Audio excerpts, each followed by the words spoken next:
Sebanyak 150 orang calon pegawai negeri sipil hasil rekrutmen formasi tahun 2019 menerima SK CPNS dari Bupati Oku Kuryana Aziz. ASN yang baru menerima SK ini diminta untuk bekerja sesuai dengan tugas-tugas pokok. Menurut Kepala BKPSDM Oku, saat ini status kepegawaian para ASN tersebut masih CPNS dan akan ditetapkan sebagai ASN setelah mengikuti prajabatan.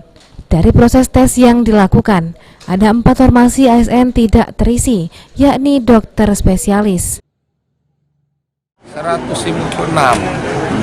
Ini terdiri dari guru, kesehatan dan teknis.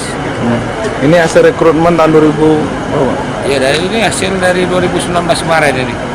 Berproses sampai dengan hari ini.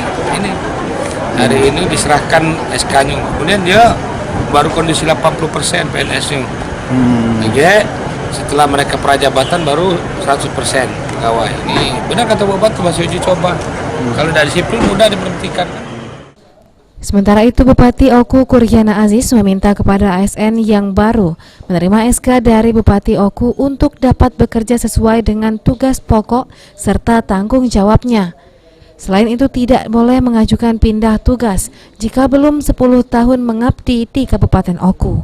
ASN ini ya yang baru diangkat dari surat putusan tingkat surat Bupati yang pengangkatan sebagai ASN.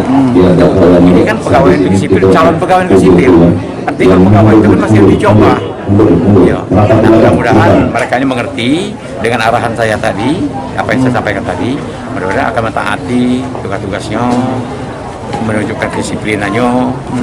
Harapan kita demikian dan dapat membantu tugas-tugas pemerintahan di Kota Oku. Untuk yang dari luar daerah yang jadi PNS di sini, apa ya, tadi 10 tahun tidak boleh pindah. Ya, harapan kita tidak boleh pindah. Memang aturan, bukan kena bupati. Seluruh daerah yang 5 pegawai sini itu. Aturan tersebut bukan dibuat bupati secara pribadi, tetapi murni menerapkan aturan kepegawaian.